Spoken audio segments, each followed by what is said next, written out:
Hello, I'm Joe Galvin, Chief Research Officer for Vistage Worldwide. Welcome to the Vistage CEO Coaching Spotlight, a video series dedicated to exploring the challenges and opportunities facing CEOs and leaders around the globe.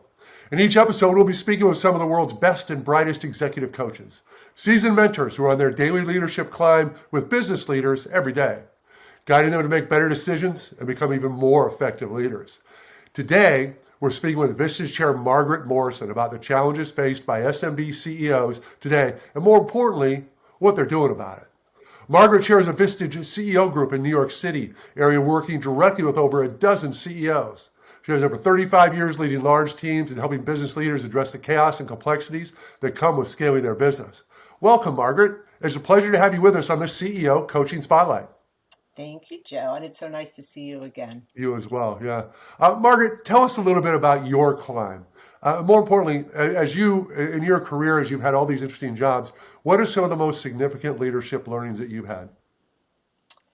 So my leadership climb really accelerated during my 25 years at Ernst & Young, where I helped scale one of their businesses from 280 million to 5 billion over 17 years. I was responsible for top line growth and the demand side of the business. We climbed that mountain through the financial crisis, an unprecedented challenging time for our clients who are financial services and for our business. And climbing got really tough through 9/11, which impacted our clients and employees on such a personal level. What did you learn in those two experiences? You know, it's about staying focused and pivoting. I mean, you've got to step back and you've got to think about what's changed and how to address your clients' needs, how that's going to impact your strategy, and then stay focused on executing.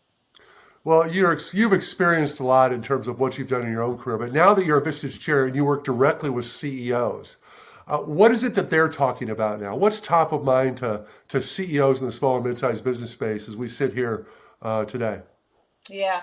So, Joe, it's an interesting time to be a leader. First, navigating through the pandemic, and now the marketplace and business environment has changed significantly. So, unprecedented times with no real playbook to leverage and so much still uncertainty ahead. What I'm seeing from my members is this delicate balance between needing to perform today and transform for the future. How best to bulletproof their businesses so they can weather through other challenges ahead.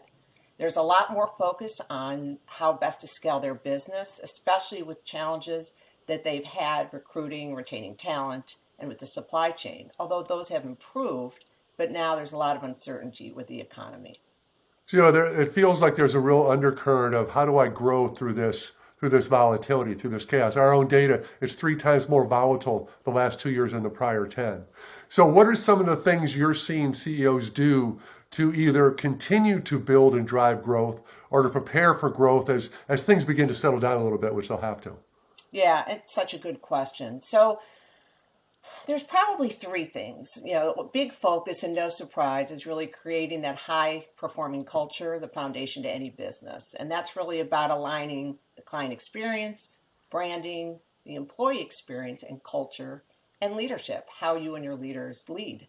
The second is really from a growth perspective, and the 2 areas I would highlight, several of the leaders in my group are revisiting their 5-year plan. What's that vision? And getting clarity on the market alignment, because it's not business as usual. They're relooking at their client needs and expectations. They're relooking at their own competencies and processes, and they're relooking at their competitive landscape. A great example of this is one of my members' competitors no longer provides the same service level for certain clients and has scaled back a number of their products. So this gap in the market provides a great opportunity for them. So they're now reevaluating who they should be targeting and who they want their clients to be. The second area under growth is really, it's kind of a big category, but it's clarity, execution, and accountability. So once they get clarity on that vision that I just mentioned, leaders are now looking to paint that picture. So everyone in the organization understands if they were to be successful in 5 years, what does that look like? And then it's about defining each person's role in getting there and buttoning up accountability.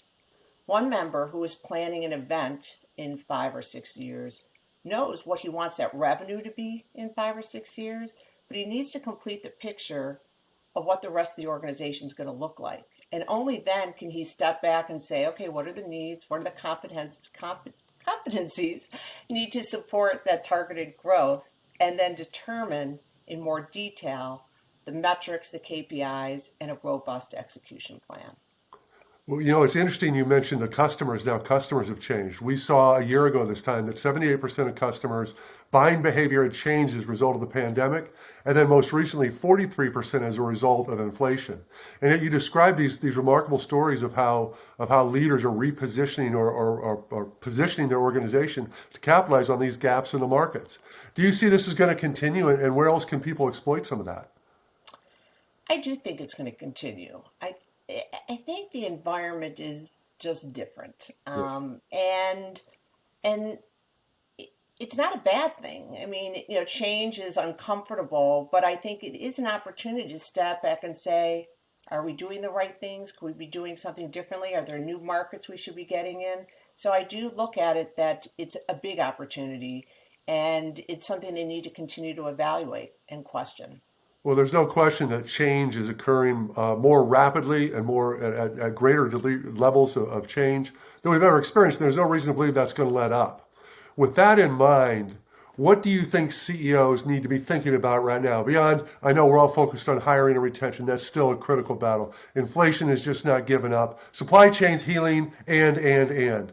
What do you think they should be thinking about now? So for me, there's just some foundational things. It's embedding that strong culture and purpose as the foundation in their business.